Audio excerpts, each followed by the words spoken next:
the Ottoman Empire is represented by this big old fat sultan wearing a turban, and he's on a hospital bed, and he's very ill, and he's being kept alive by European doctors, and there's an Austrian doctor, a British doctor, a French doctor, a German doctor keeping him alive. So if we think of this as a sick man of Europe, and we think, well, hang on, the Ottoman Empire was just in this long, slow process of disintegration and decline, and breathed its last gasp at World War I. If we're going to buy into that kind of picture of the Ottoman Empire, then really the decision to enter the war doesn't matter at all, because it was just a matter of time before the Ottoman Empire was going to be defeated anyways. Okay?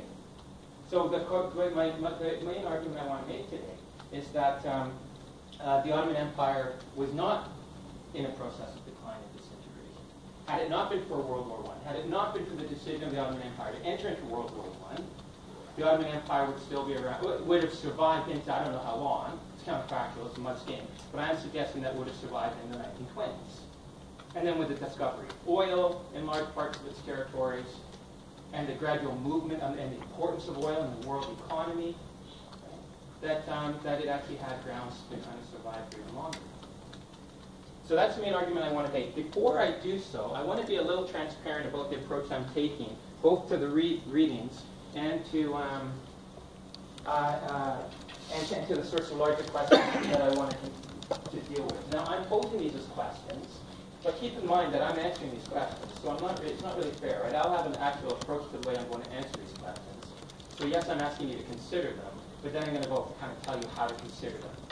Don't, right? Because yes, you'll have this lecture material, but then you'll have the readings. And the readings are the readings that I sort of disagree with to some extent, as you'll see. But one of them, the larger issues at stake, yeah? Would you mind focusing that a bit? It might be my old eyes, but a little bit focusing that. Sorry about that. Yeah, I don't think I can. The projector self-focuses. You want to move up? Okay. Anybody else? Can you see it okay? I will be reading these. Thank you. Okay. So in the first reading is by Margaret Macmillan, who recently wrote a very, very important book. Well, a few years ago wrote a book on 1919 and Treaty of Versailles, and then more recently wrote a book on the causes of World War I, and then this interview came out about a year ago with the Globe and Mail that's reproduced in the readings. And she describes the writing of history as a balance between big currents and the decisions that people have to make. So that's what's at stake here.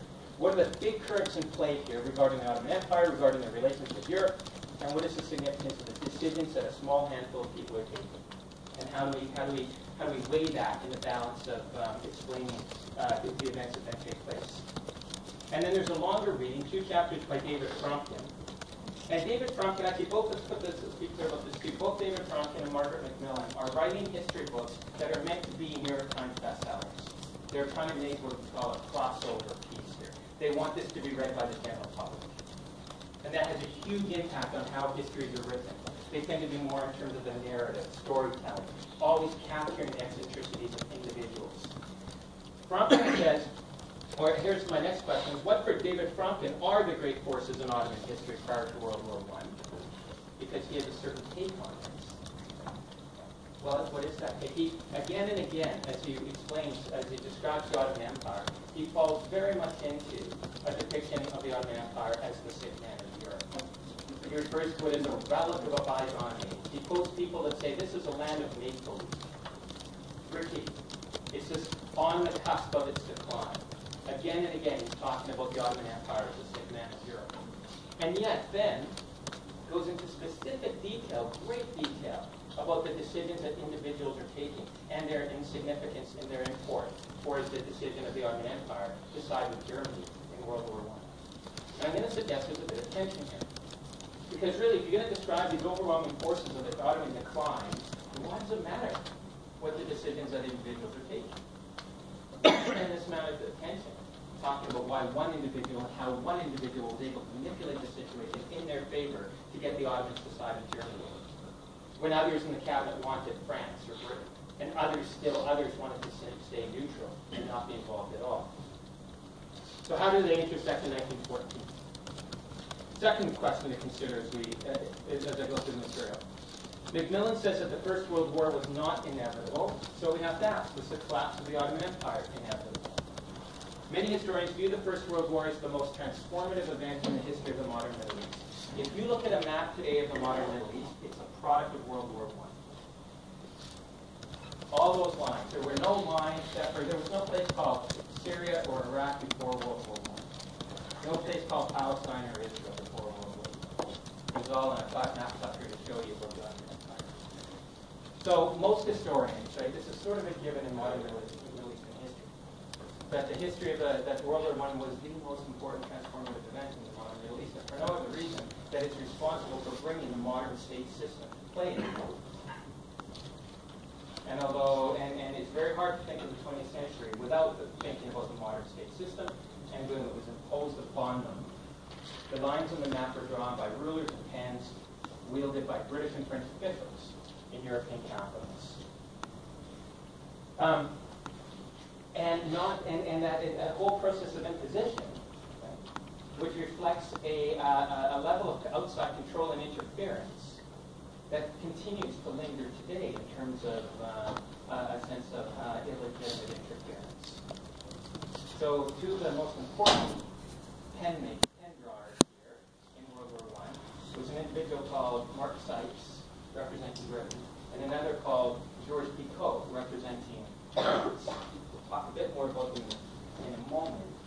But they were pretty much the ones who pulled out this map and with big, arms and red pants, they said, France wants this and Britain wants that. Sykes-Picot.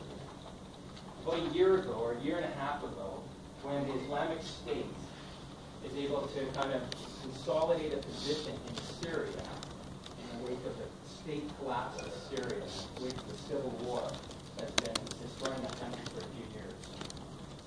They achieved a certain amount of success, they consolidated their position, and they moved their forces over the border with Iraq.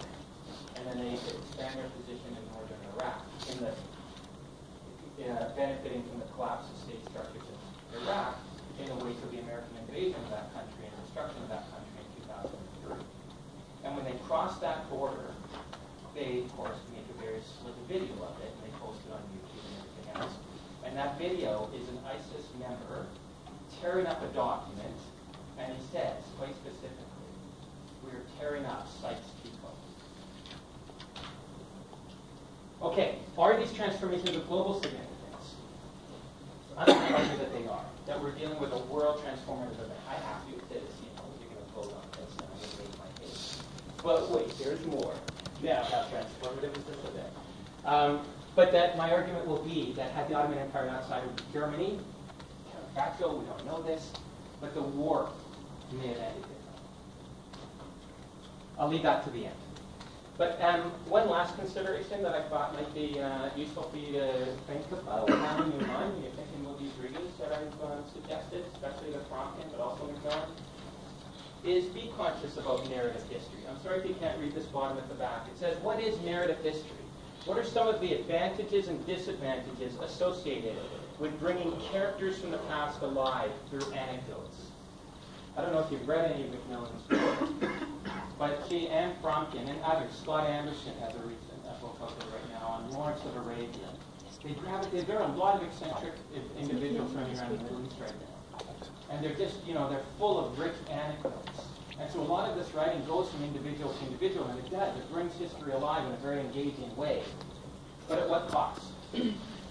So keep this in mind too as you read Fromkin. It goes from individual to individual. Now, it does make for interesting reading, and it makes for kind of a chuckle here and there. But and that's important, draws people in. But at the same time, are we also properly weighing these tensions out there between larger forces and individuals?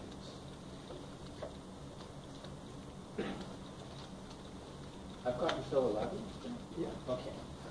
So, we know, and I'm sure you've seen this before, this whole story of the outbreak of the First World War. There's an assassination in Sarajevo. Much of this, the politics and the socioeconomic factors connected with this assassination in Sarajevo have very much to do with the fact that the Ottoman Empire has just recently lost territory in the Balkans, as countries like Russia and Austria-Hungary seek to fill what is perceived as a power vacuum in the Balkans. Austria-Hungary goes after Serbia. Germany gives Austria-Hungary a blank check. Russia mobilizes. And what does Germany do? It first immobilizes, it invades France. Now, you've either studied the Schweiken Plan before in another class, right, and you understand why Germany would invade West when it's being attacked from the East, or you will at some point if you continue to take history courses at UVic. But this is a situation that the Ottoman Empire is facing in 1914. And it then has to make the decision, quite late in the day, because it's still happening late June, early July. And then by November of 1914, a few months later, the Ottoman Empire will ally with Germany. Now, why is it taking so long? In large part because the Ottoman Empire, there is division. There is debate within governing circles. Some are going to look at the situation and they figure that Britain and France will win. Others are not so sure. Others would like to kind of wait it out, find out who will win, and then get to the victor's table. Sign in late. It's important to be at the victor's table at some point. Basically what Turkey does in World War II. They wait and they wait, they proclaim neutrality, and then they come on board in time to actually be at the victor's table after World War II. And still others are saying no, that their best solution is to side with Germany. If for nothing else, then they cannot bring themselves to side with Russia, because for a long period of time, Russia has been Germany's major enemy. And then we have a whole series of events. I'm going to talk a little bit about how that war proceeds. Before doing this, though, before we get there, sorry, I wanted to say a little bit more about the sick man of Europe, because I haven't actually tackled that yet, have I? So if you're familiar with the image of the sick man of Europe, then we understand that that in relative terms, for sure, if you think of it, comparing the Ottoman Empire with Britain and France, then without a doubt, the Ottoman Empire is in a process of decline. Now, Britain and France and Germany, they've come out of the Industrial Revolution in the late 19th century, the late 18th century. Their engines, their industrial engines are sort of firing on all cylinders. Their economies are expanding dramatically. So I'm kind of setting this up in such a way as you compare any other countries against Britain, France, and Germany, Britain and Germany in particular, and countries aren't going to look so good. But we have to be careful about what happens from a point of comparison, right?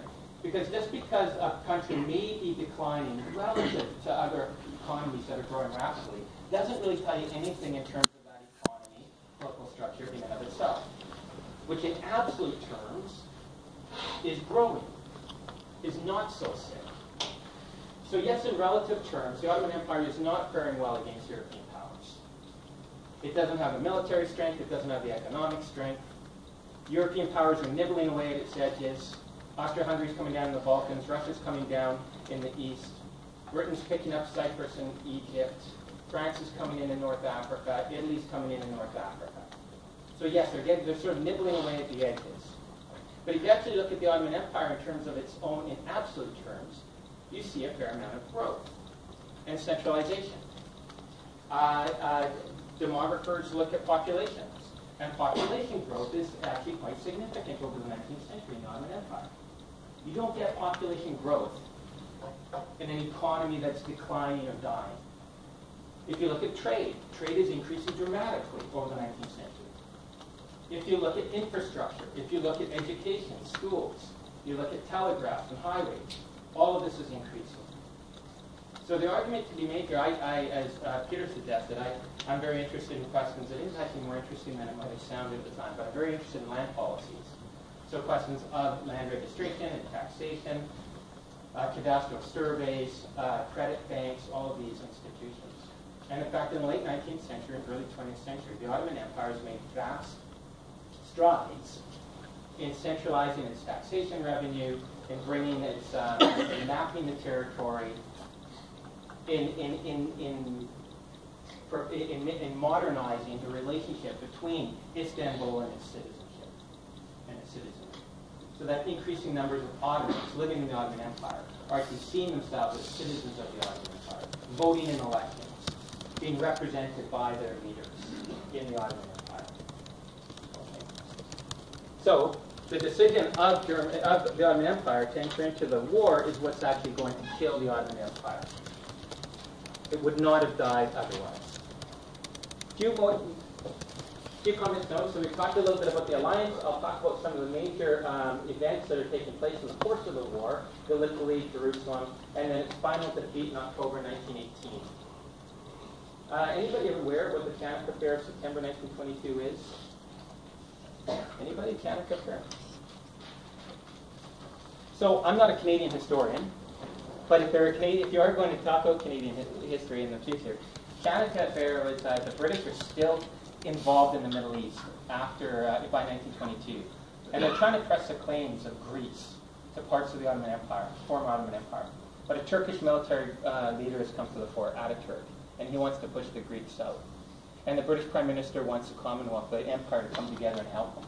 So he calls on the leaders around the world. And the Canadian leader in 1922 doesn't say no, says not until I've consulted Parliament. Now, by the time Parliament comes together, the affair is already kind of already washed over. But the Chanak Affair, my understanding, I'm not an expert in Canadian history, but it's one of those steps by which Canada achieves its independence from Britain and the British Empire. That the British Prime Minister could no longer assume that Canada would simply, pick up and follow Britain into its military excursions in the Middle East. Okay, let's look at the Middle East over these 4 years, 1914 to 1918. What if we stopped right there and thought, hang on, the Ottoman Empire is fighting, it's going to take until October 1918 before the Ottoman Empire is defeated by British forces. That's 4 years. So the Ottoman Empire is holding out in World War I for 4 years. And then when I talk about this, the intensity of that struggle on all parts of its boundaries, does that seem like a sick man? There's a sick man on the verge of dying, on the verge of gasping for its last breath. Does it fight for 4 years on all fronts? Yes, it has a significant amount of help from the German, especially in terms of leadership, but the fighting is all done by the Ottoman soldiers. And they're doing it on multiple fronts. Let's look at a few of them. So some of you will be familiar with Gallipoli, and we're coming up to the 100th anniversary of Gallipoli. William Churchill, the first Admiral of the Navy, of the British Navy at the time, looking for some kind of success. He takes the Navy and he wants to pretty much push through what's often referred to as the Straits. The Dardanelles into the Sea of Marmara and through the Bosphorus into the Black Sea. This was a kind of major priority of the British Navy outside of in 1915. Why is this so important? Because the only way that the British could really supply the Russian war effort, which was so key, keeping two fronts on the attack against Germany, was through the Straits. Russia didn't have these other ports, right? They didn't have a warm water port. They had ports in the Balkans, they had ports in the Pacific, but most of their trade, I don't know, something like 80% of their economic trade is going through the Black Sea.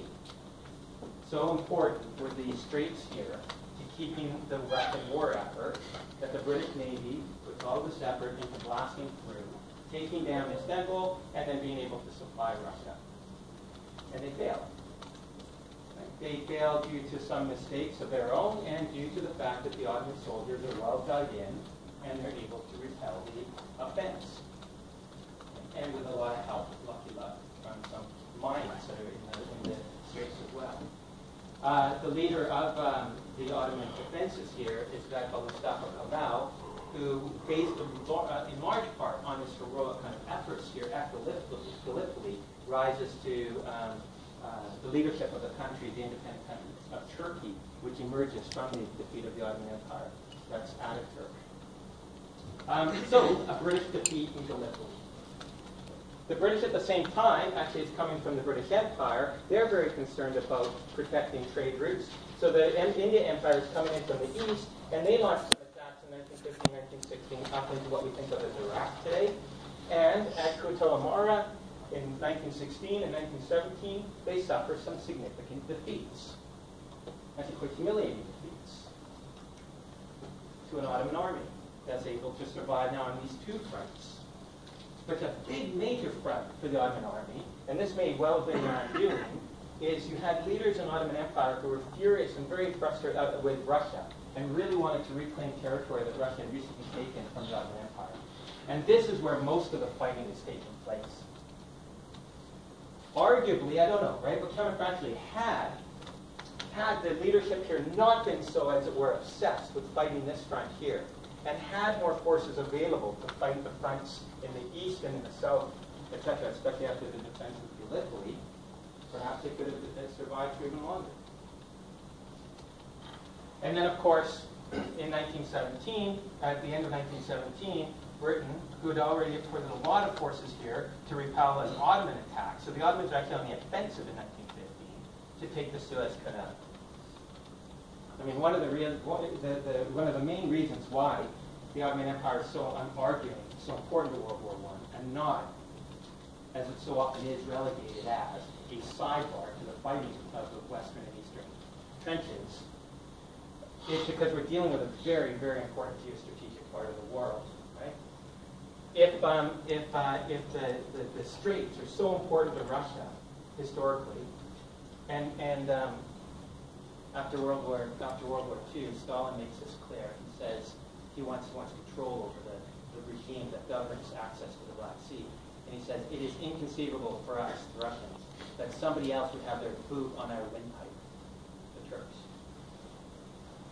And an exact same analogy to be made for the Suez Canal here for the British Empire, the jugular vein for the British Empire. So that when the Ottomans do launch an attack in 1915, go on the offensive during 1915, the British are forced to send many forces here to protect the Suez Canal. And of course, the Empire plays a very important role for the British war effort here, especially, well, Australia and New Zealand, but also India and elsewhere. And all these forces are coming through the Suez Canal, as well as raw materials, and Cairo becomes an extremely important base. Yeah. I'm just wondering, wasn't it also important because of the oil? And increasingly. Yeah, I think so. So Churchill has just turned the Navy over to oil. So increasingly, oil is playing a role in all of this too. Increasingly. Yeah. And certainly by the end of the war, Britain has its eye on the oil fields of the empire. So, two things I like about this map. One is we get a sense of what the Ottoman Empire was, right, in green here. And might well have continued to be had World War I not happened, which is a legitimate argument, right? At least that's the one that Margaret Macmillan wants to make. World War I was not inevitable. And then secondly, had the Ottoman Empire not sided with the losing side.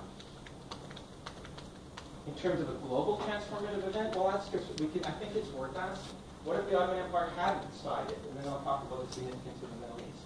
What if the Ottoman Empire hadn't sided with Germany? What if it had stayed neutral? What if it had sided with Britain and France? A couple of things would happen now, right?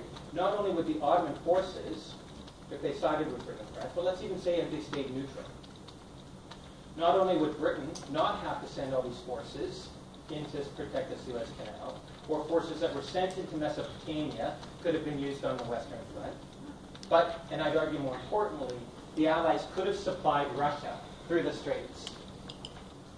And that would have meant empowered forces on both the Western Front and the Eastern Front. Now, I'm not making, these are other historians who've looked at this more closely. And they've come to this argument, the argument that they want to make as a plausible one, not one that can be proved, but that it's quite possible that had Russia been properly supplied, had the British not had to have redirected forces down south to the Ottoman Empire, had the Ottoman Empire therefore not been available as that kind of land and territorial and military asset to Germany, that Germany might well have been defeated earlier. How much earlier? Well, one historian wonders even what if it was defeated before 1917? And then he goes on to ask, no Russian Revolution, no Bolsheviks, no Communist Party, no Cold War. Okay, it becomes a bit too much of a game at this point, right? I'm just sort of arguing for the significance. What about for the Middle East itself? By 1918 then, with the defeat of the Ottoman Empire, and not until 1918, it's taken these 4 years. And what about the whole question of citizenship? I mean, Fromkin speaks at length about just how there was no, that there was no, people looking for the Turks or the Ottomans won't find them because there is no nation. Fromkin goes, that you're dealing with just a sort of a mosaic of independent groups who are only loyal, he'll say, to their tribe or to their village or to their religion, but aren't loyal to the Ottomans. And yet, for 4 years, there wasn't presumably a strong enough sense of loyalty or citizenship that there was never any kind of fifth column. There's never any massive.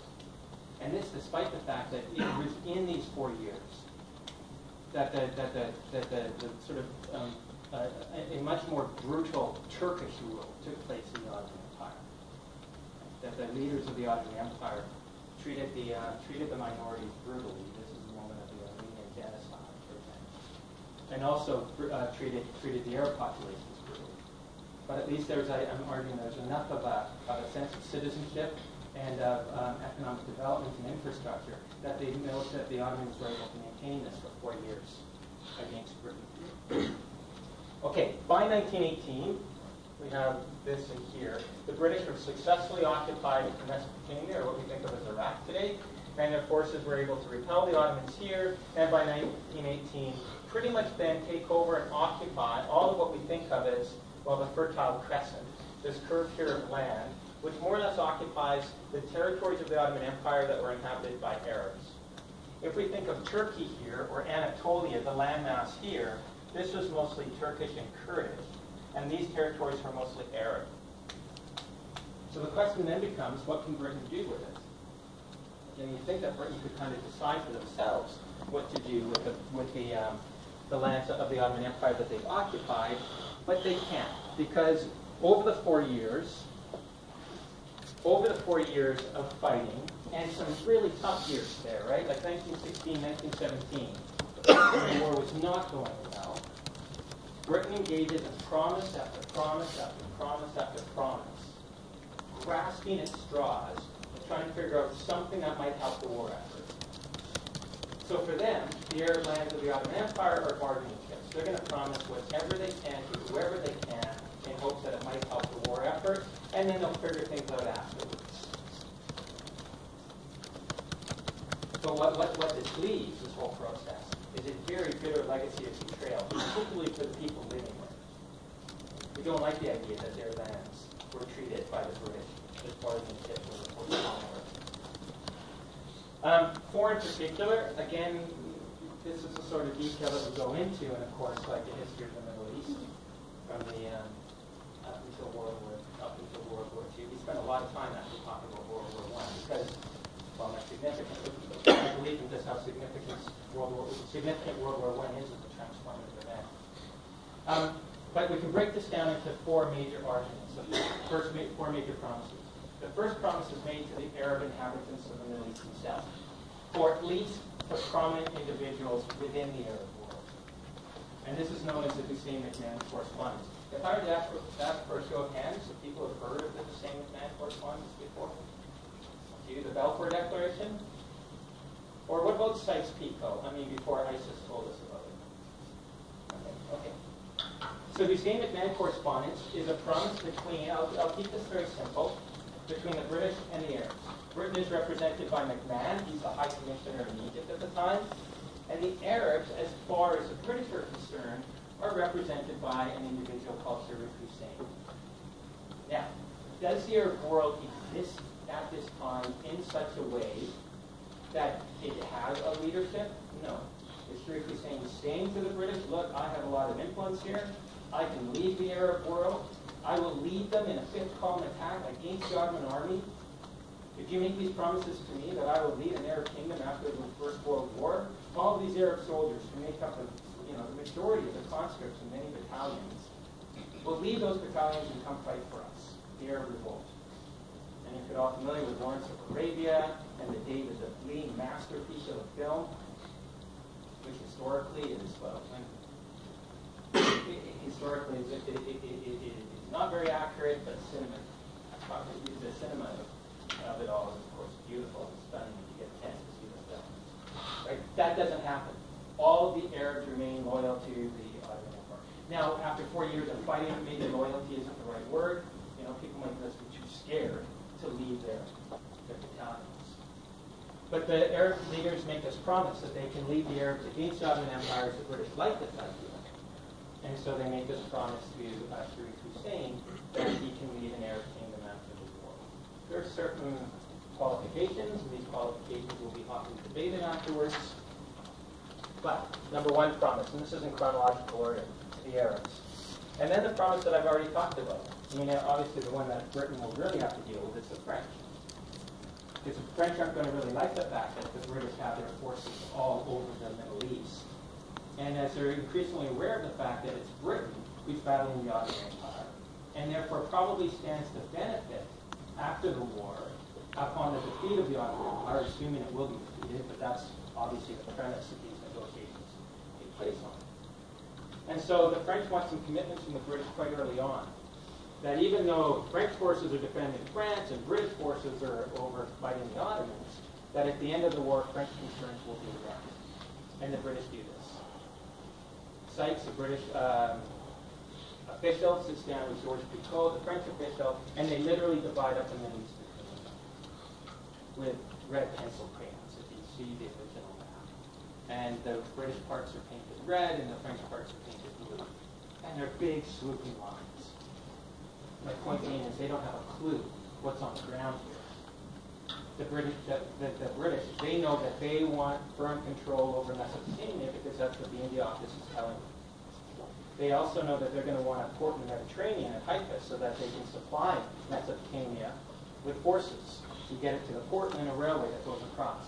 So the British are really interested in these southern territories.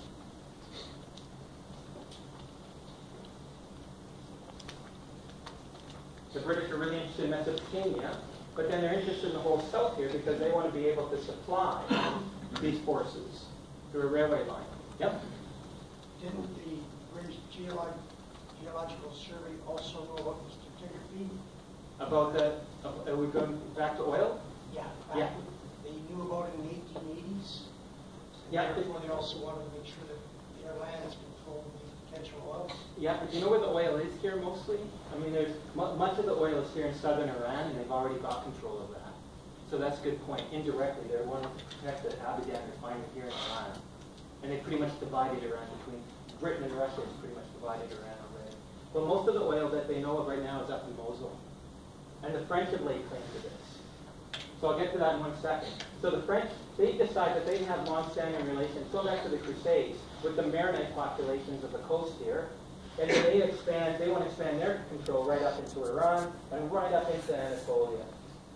So this oil-producing province around Mosul here, what happens in World War II, World War I in the Treaty of Versailles, is as the British and the French are negotiating over the future of Europe, Mosul becomes just a bargaining chip here. I can't quite recall, I think that Clemenceau is really pushing for greater and greater guarantees of security on the continent. And Britain says, well, we kind of like Mosul. And Clemenceau, yeah, sure, whatever. Bargains it away. And I'm being a bit flippant because that's how it's being felt on the ground, right? That Britain and France are treating these territories as bargaining chips. So I don't know how good your geography is here, but those of you who can appreciate the map of Iraq today, it's Basra, Baghdad, and Mosul are the three main cities. And then the Italians get in on it, and then later the Greeks will get in on it. The Russians, after the revolution, remove their interests. So this is pretty much what the promises that Britain is making to the French in the course of the war look like. Probably don't need to tell you that this is the promise that will matter the most. If it comes down to acknowledge, recognizing commitments to Sharif Hussein, an Arab leader, or the French, they'll side with the French. At the same time, in late 1917, the British government becomes increasingly aware of a political organization known as the Zionist Organization, which had been around for 20 years already, and they wanted to establish a state for the Jewish people in Palestine. And Britain signs on in 1917 to facilitate that goal.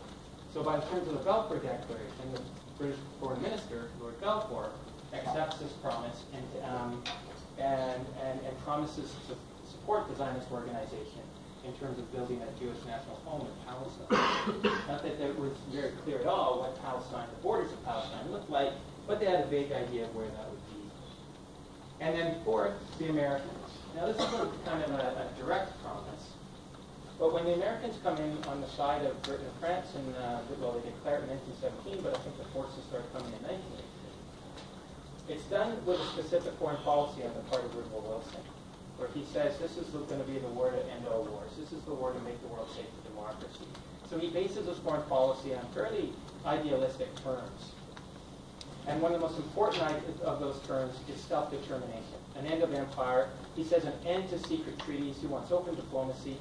And when he's talking about secret treaties, he, yes, cites Pico and Marne in particular. And a real effort in terms of, or promise of self-determination. So kind of what I'm going to suggest here is that this is not lost on the population on the ground. And the Arab world will send their own representatives to the Paris Peace Conference. So people know about this promise of self-determination.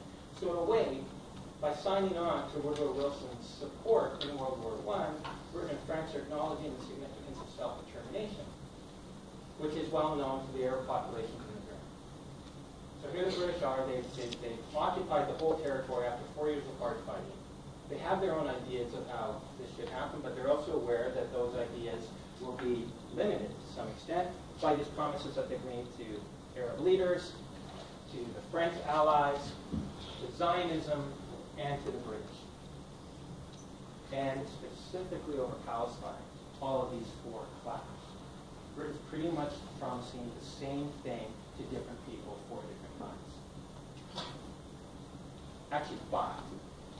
Because it's, recently I read a book, about the Balfour Declaration. And he has a whole chapter and extent to it. While it's 1918, the British are still negotiating with the Ottoman Empire to try to get the Ottoman Empire out of the war, break their alliance with Germany. And in all of those negotiations with the Ottoman Empire that are taking place, the Ottoman Empire makes it clear that we want to hang on to all of our territory. All of the territory that they're trying to negotiate away here, right? And of course the British say, of course, you'll hang on to it. So a fifth promise here in terms of these negotiations that will take place. In terms of trying to explain it, I think the best way to understand it is that they just want, and they're grasping, as I suggested, they're grasping straws. They want help here. Right? And they will grasp whatever straws, believe whatever it is they think they have to believe that'll work, and damn the consequences, they'll sort it out later.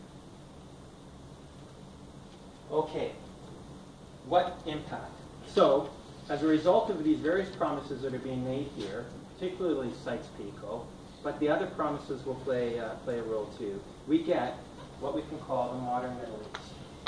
So that the Ottoman, we move from, within a span of a couple of years, an Ottoman Empire, Turkey, Syria, Lebanon, Palestine, Israel, Saudi Arabia, and down into Iraq. And with much more, I'd argue, coherence and sort of acceptance upon people's worldview than Fromkin would argue, or at least as much as most other states and empires at the time, to a situation where what emerges is Turkey, under the very strong military leadership of Mustafa Kemal, Ataturk, who fought here in Dardanelles, and then the French established control over Syria and Lebanon, and they bargained away Mosul, and the British have taken Mosul and they've attached it to the provinces of Baghdad and Basra, and they've created something called Iraq, and then they take boundaries with these straight lines, and they turn 3 Ottoman provinces into a new state and call it Iraq. And then along the Mediterranean here, they carve out a state of Palestine, but the state of Palestine will be subject to the promises made to the Jewish national home. That becomes extremely complicated because the Jewish population of Palestine at that time is about 10% Jewish, it's 90% Arab. And how you make a promise for a certain amount of political independence for the Jewish community in Palestine, while saying when the Arab population isn't interested in living in the Jewish national home. And then this funny situation called Jordan, where essentially the British are thinking, okay, hang on, we've got Palestine, we've got Iraq, what do we do with the land in between? What do you mean land in between? You know, the land on the other side of the Jordan River, across Jordan, Transjordan. And they essentially call it Jordan. What about Sharif Hussein? Sharif Hussein came from Mecca, Medina. He had 2 sons. One was called Faisal, who fought with Lawrence of Arabia. Then he had another son, an older son, Abdullah. But Faisal was, well, the British were feeling a little bit worried about this, a certain amount of guilt after the war. And they're looking for something to do for Faisal. Once they created Iraq, they were also thinking about what to do with Iraq. So without being too glib, but I think he can be a little facetious about this, a friend of mine wrote a book on Iraq, and he said, if you could pick up Iraq like a fine piece of china and turn it over, it would say made in Whitehall, 1920. So they've made Iraq, and then you make for Iraq constitutional monarchy, sort of privileged, premised on what Britain's all about, and then you're thinking, well, we need a monarch. And over there, people are saying, what are we going to do with Faisal? And over here, people are saying, we need a monarch for Iraq. And so it was one woman archaeologist at the time, Gertrude Bell, who said, well, let's put the two together. And they rig the election, and they make Sharif Hussein's older son, Faisal, the king of Iraq. Classic British imperialism, right? Faisal has no constituency here. His family's down from Arabia here. A family that then gets defeated within a few years by the Saud family. So the British have put a fairly weak person in charge here. And that weakness is key, because you don't want the leader of Iraq to ever become too strong, that he might contest British influence over this new colony. And then Faisal's brother, Abdullah, is put in charge of Jordan. You know, for all the extent to which Jordan was such an afterthought at the time, you know, as these places were being constructed and imagined, etc., it's one of the most stable places today. Don't really have a good answer for that. I'm going to draw some conclusions here. So, conclusion, the transformative event in modern history of the Middle East. It's hard to argue against this, right? That World War I is the most transformative event in the modern Middle East, because it's how you get the modern state system imposed by the British and the French with their straight lines and rulers, right, onto the Middle East.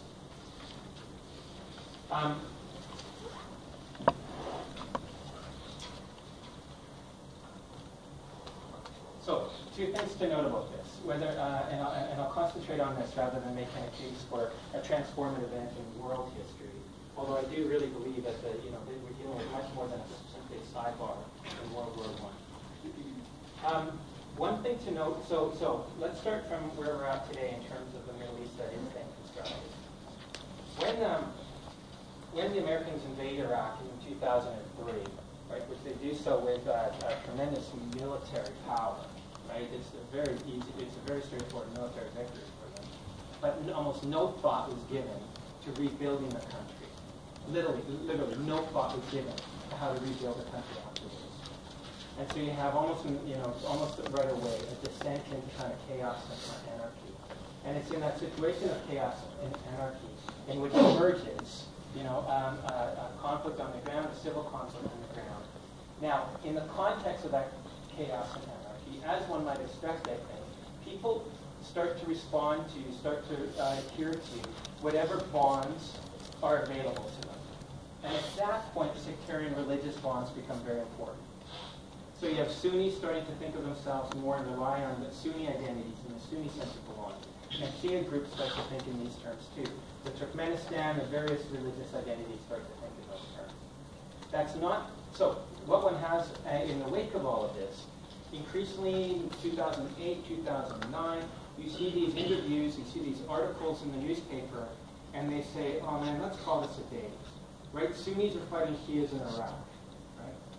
This whole thing was some kind of weird experiment by the British in the first place, putting the state together. Call it a day. Let the Sunnis have their state, let the Shias have their state, let the Kurds have their state. As opposed to thinking that it was either right or even feasible for the British to stick the Kurds and the Sunnis and the Shias together in one state and call it Iraq. And even today now, when we think of the Islamic State, the Sunni militant group, trying to consolidate their position in large parts of what is Sunni territories in Syria and Iraq, people start thinking, right? Well, why go back to Syria and Iraq when they were just such artificial constructs in the first place? Which I would respond, right? Yeah, and that is as transformative as that event was back in World War I, it was 100 years ago. So the idea that you can turn back the clock to a transformative event of 100 years ago, and suggest that 100 years ago, the reality on the ground the situation on the ground represented some kind of reality that is truer than it is today? Really? Well, what do you do with the last 100 years? What do you do with generation after generation after generation? How many generations? 100 years? 3 at least. Of people who have grown up believing themselves to be Iraqi, going through an Iraqi education system, studying the Iraqi curriculum, enlisting in the Iraqi army. For 8 years, one of the most brutal post-World War II wars has been the 8-year war, 1980 to 1988 war, between Iran and Iraq. Iraq is a country that's about 60% Shia Muslim. Iran is a country that's about 100% Shia Muslim.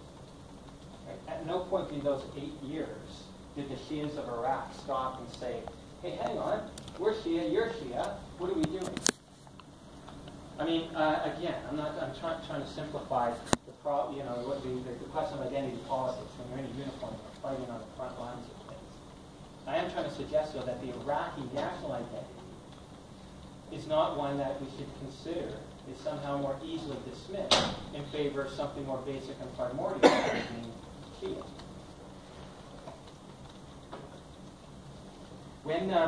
When these new states are created after World War I, what's actually quite remarkable is how quickly people respond on the ground to these new states. So that if you're doing politics in Iraq in the 1920s, you realize that Baghdad now is the place to do it, or Jerusalem in Palestine, or Amman in Jordan, Beirut in Lebanon and Syria, and people adjust accordingly. Another anecdote. And then I'll wrap this up. Are we out of the classroom? No, we've got until actually 11:20, so I can have some lots time of for time. questions. Okay, good. One more anecdote, just to sort of complicate this a little bit. There are these the Shia clerics in what is now southern Iraq. The British have set this situation up for a constitutional monarchy. There's supposed to be some elections being held. And the Shia clerics in the south of Iraq, they boycott these elections.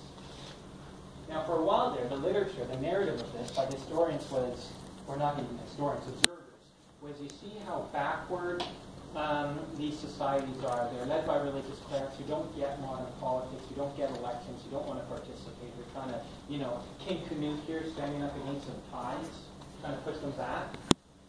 And then about 20 years ago, historians studied this in the decision-making process, found the documentation, why these Shia clerics boycotted those elections. And what he discovered is that these Shia clerics fully understood the significance and importance of these elections, and they knew that they were in no position to get the vote out on their behalf. So they realized they wouldn't do very well. You boycott the elections, and you turn that weakness into a strength. So that when their vote isn't very well, they can say, well, of course it's not. We're boycotting the election. They're responding to our control, our authority.